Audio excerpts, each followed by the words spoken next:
बिस्मिल्लाहिर्रहमानिर्रहीम। अस्सलाम वालेकुम। उम्मीद है कि आप खैर वफ़ियत से होंगे।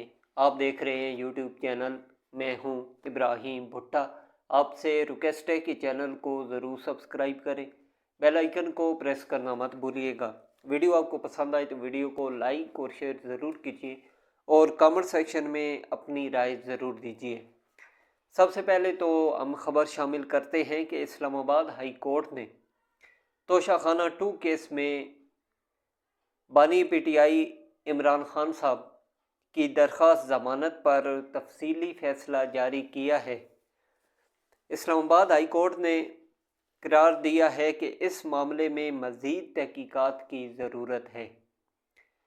पीर को जस्टिस मियां गुल हसन औरंगज़ेब साहब ने 14 सफ़हात पर मुश्तमिल तफसीली फ़ैसला जारी किया है, जिसमें अदालत ने कहा कि बल्गारिया की जानिब से दिया गया तोहफ़ा तोशाखाना में जमा कराने में नाकामी पर कोई कार्रवाई नहीं की जा सकती। फैसले में कहा गया है कि कवायद के मुताबिक तोहफे की रसीद जमा न कराने पर कार्रवाई की जा सकती थी। इस्लामाबाद हाई कोर्ट ने मज़ीद कहा कि चूँकि मौजूदा केस रसीद से मुतल्लिक नहीं है, इसलिए मज़ीद तहकीकात की ज़रूरत है।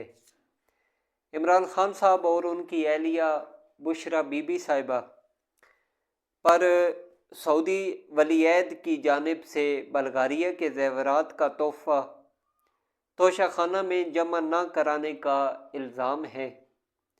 इमरान खान साहब और बुशरा बीबी के ख़िलाफ़ भी फ़ौजदारी कार्रवाई शुरू कर दी गई है। तफसीली फ़ैसले में कहा गया है कि प्रोसिक्यूटर के मुताबिक इमरान खान साहब और बुशरा बीबी ने तोहफ़ा जमा न करवाकर तरीक़ाकार की खिलाफ वर्जी की है।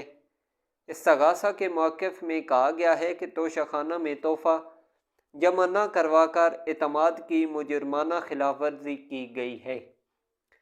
फैसले में लिखा गया है कि इस्लामाबाद हाई कोर्ट ने प्रोसिक्यूटर के इन बयानात का नोटिस लेते हुए कहा कि इमरान खान साहब और बुशरा बीबी साहिबा दोनों के खिलाफ तोहफे की कीमत कम करने का भी इल्ज़ाम है कि कम कीमत पर ज़ेवरात के सेट बनवा कर कौमी ख़जाने को नुकसान पहुँचाया गया। वफाकी तहकीकाती इदारे FIA की जानिब से जमा कराए गए चालान के मुताबिक तोहफे को रसीद के साथ जमा कराना ज़रूरी था। इस्लामाबाद हाई कोर्ट ने अपने तफसीली फ़ैसले में कहा कि तोशाखाना रूल 2018 के मुताबिक सिर्फ रसीद जमा कराना ज़रूरी था, तोहफ़ा नहीं। फैसले में अदालत का कहना था कि इमरान खान साहब को अपने उस वक़्त के डिप्टी मिलिट्री सेक्रेटरी के ज़रिए तोशाखाना में रसीद जमा कराने से मना नहीं किया गया। इस्लामाबाद हाई कोर्ट ने कहा कि बादियुल नज़र में तोहफ़ा जमा न कराने पर कार्रवाई शुरू नहीं की जा सकती थी। इस्लामाबाद हाई कोर्ट का फैसले में मज़ीद कहना है कि दोनों मुल्ज़िमान पर ग्राफ ज्वेलरी सेट हासिल करने का इल्ज़ाम है। तोहफे की रकम जमा कराने की रसीद बुशरा बीबी के नाम पर जारी की गई, इमरान खान के नाम पर नहीं। PTI के बानी की उम्र 72 साल है और वो इस केस में 4 माह से ज़्यादा अरसे तक हिरासत में रहे। तफसीली फ़ैसले में कहा गया है कि केस FIA को मुंतकिल होने के बाद तफ्तीशी अफसर ने इमरान खान साहब से पूछ गुछ की ज़रूरत महसूस नहीं की। फैसले में कहा गया है कि इमरान खान के खिलाफ रेफरेंस नैब की जानिब से दायर किया गया था,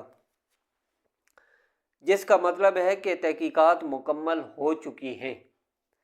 इस्लामाबाद हाई कोर्ट का कहना था कि इमरान खान साहब पर अभी फर्द जुर्म आयद नहीं की गई, लेकिन ट्रायल जल्द ख़त्म होता दिखाई नहीं दे रहा।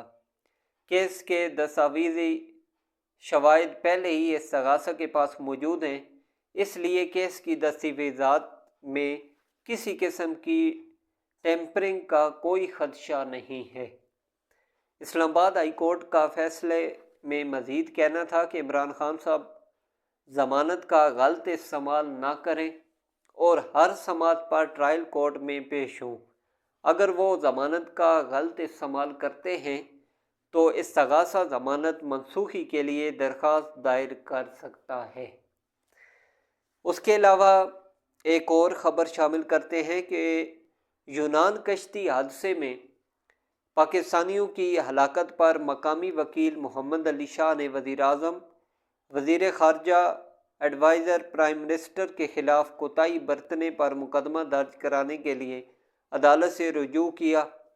مقامی وکیل نے درخواست میں موقف اختیار کیا ہے کہ حکومتی لاپرواہی کے باعث بے روزگار پاکستانی غیر قانونی طریقے سے ملک سے باہر گئے۔ حکومتی راٹ ختم ہو چکی 75 پاکستانیوں نے جان کی بازی ہاری۔ ذمہ داری ملزمان پر عائد ہوتی ہے۔ لاپرواہی برتنے پر حکومتی ذمے کے خلاف روڑی تھانے میں مقدمہ درج کیا جائے۔